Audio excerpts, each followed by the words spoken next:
Rockers on the Sunset Strip would not have survived if it had not been for the female fans. Now, what do I mean by that? Okay, now I've stated multiple times that I did not make a dime playing the Whiskey A Go-Go, iconic, legendary venue. I did not make a dime playing Gazzarri's on the Strip, legendary rock club where Van Halen got their start on the Strip. I did not make a dime playing the Troubadour, Doug Weston's Troubadour.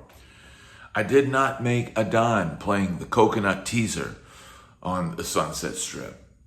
And I did not make a dime playing the Marquee Club outside of town, or the Waters Club, or any number, Club Excess or Exposure 54, or the Roxy, and never made a dime. Now, if we were lucky, we would get a tub of beer. Like the Roxy, I think, would come up and they'd have this tub of ice with some cold beers in it and a pizza, like a Domino's pizza or something like that.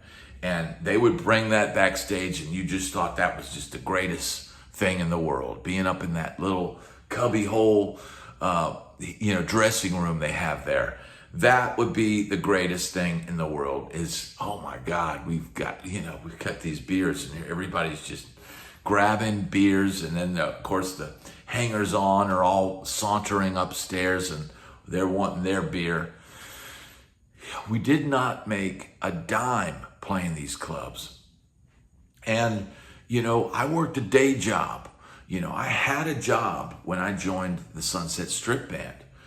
But, being in these bands and trying to survive on a daily basis, and you got to figure we were paying rent to the band manager.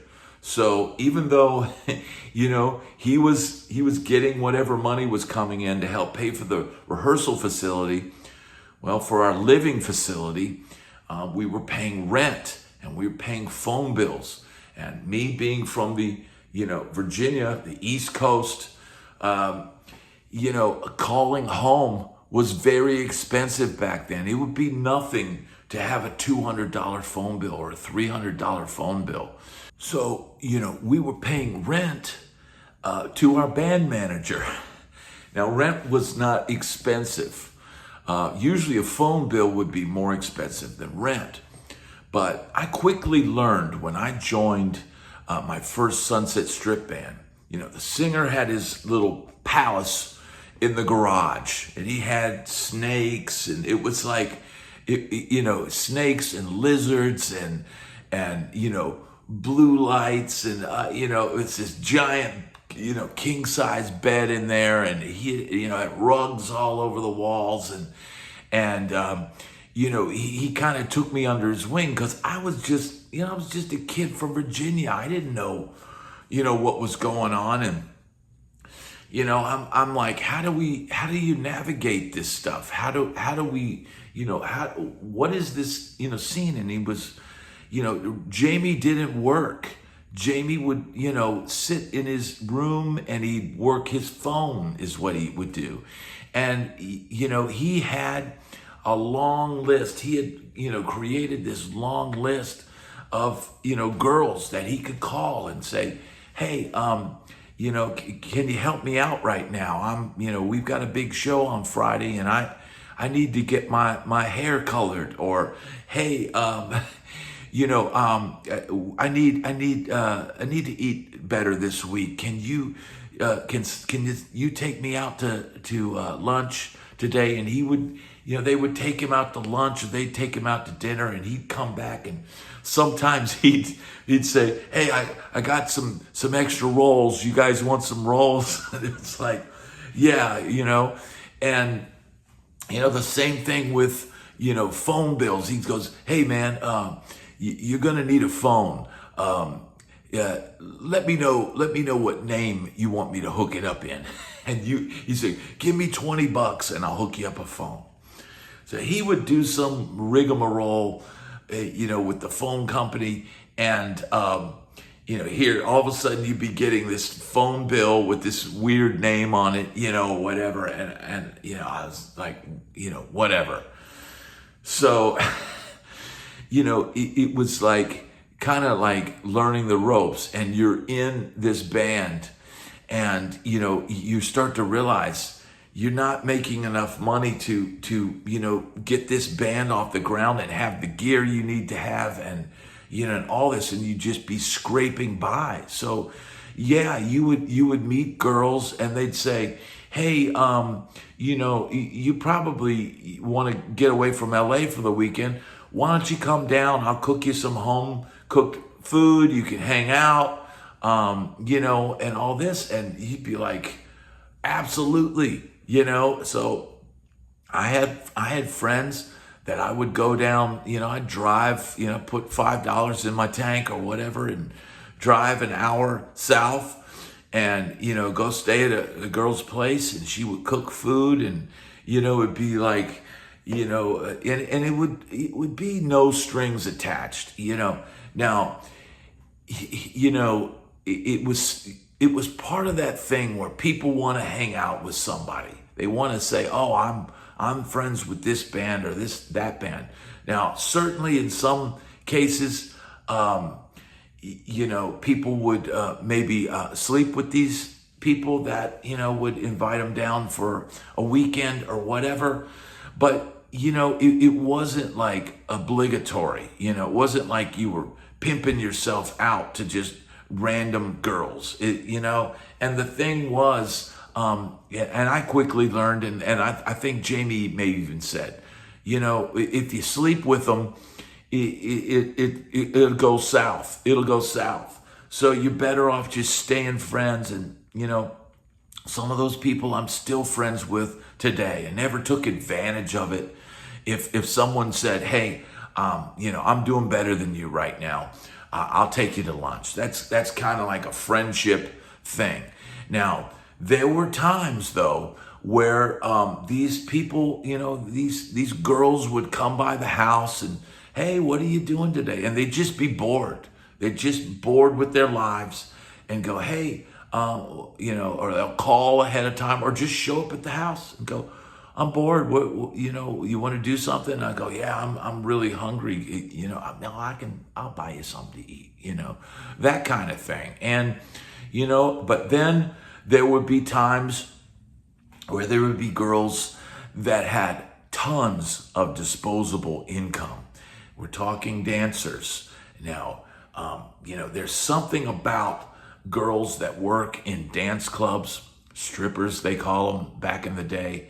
There were different levels of that out in California.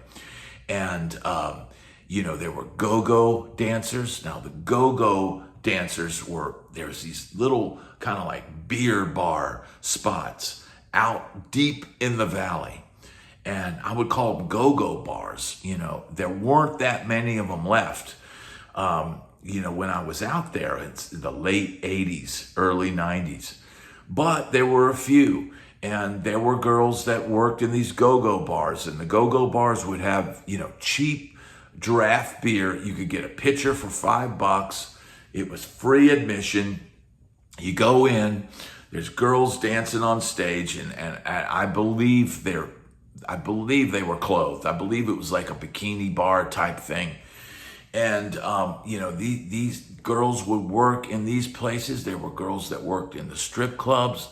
There were girls that worked for the, I think it was called Body English, which was like for bachelor parties and stuff like that. They would go and put on a show at a bachelor party, and all these girls. They talk. Guns N' Roses talks about it. There's a whole video talking about this. The Sunset Strip scene was kept alive by these girls who would support, the band members. And, I knew girls that worked at the Tropicana, which was the big mud wrestling place. And man, that was a trip. That I'd have to do a whole video on the Tropicana. But, these girls, they wanted to be with the band guys. And it was kind of like, girls that follow the NBA draft. You see the bands, it was like at one point in time, the Sunset Strip, it was like a signing frenzy. Bands were getting signed right and left, deals were happening. It's an exciting thing, and girls would take a chance on you. I think you're gonna make it. I'm gonna help you. When you make it, now don't forget about me. And he's like, of course not, But we all know in life there's no guarantees that you're gonna make it. And look, I'm here today. I didn't make it on the Sunset Strip. I can't really say I made it in Nashville, but I've made it in life because I've survived. I've got a family, and I've got, good things to wake up to every day. But if it weren't for the girls of the Sunset Strip, the girl next door that would drive up from Orange County, the girls from Wayward Homes, all across the USA that would come to California and end up dancing, end up stripping. The girls that, were, the upper echelon, there were different echelons of girls. And, we would be out on the street, handing out flyers and doing that. And that's how we would meet these people. This is how we would meet these girls. And then these girls would come to your show and then decide, hey, you want to hang out, and you talk to them. And like I said, you would keep them much longer as friends and keep them going to your shows if you didn't sleep with them. It wasn't all just, let's screw everybody over and move on to the next one. It wasn't that. It was really a great friendship, and I'm thankful to these girls that helped us out and helped my band out and helped all the bands out on the Sunset Strip, because they kept the music going. None of us were making any money on the Strip. None of us were, most of us didn't make it. There were so many bands, and you're thinking maybe 10 bands out of the Sunset Strip made enough money that they were able to, hit the big time. But at the time, people would see Van Halen and Quiet Riot and think, oh, they're driving Lamborghinis and all this kind of stuff. So the allure was there, and that's why the girls wanted to hang out with you. And then there would be the girls that would be, I would call them like big leagues. There were different levels. There were big leagues, AAA, AA, single A, and on down to, and there would be girls that you would just, wouldn't hang out on the Strip, but maybe you'd meet them because they'd be going to, was it Roxbury or one of those like places where all the rich elites went. The rich elites didn't hang out the Whiskey and the Roxy. We were all the working class kids from across America who had big dreams and big desires. And that's who played the Sunset Strip. The rich kids, they would all be, hanging out at Roxbury, and the rich old men with the beautiful women. And we would meet occasionally. We would meet girls that would hang out in those rich places with those rich old men. And we'd hand them a flyer, and they go, oh, this looks really cool. Oh, you guys are cute, and we'd just be like blown, like, oh my God, these are the best. These are the most beautiful women I've ever seen in my life. And they'd go, hey guys, well, I'll tell you what, here's our number. If you guys get a record deal, call us.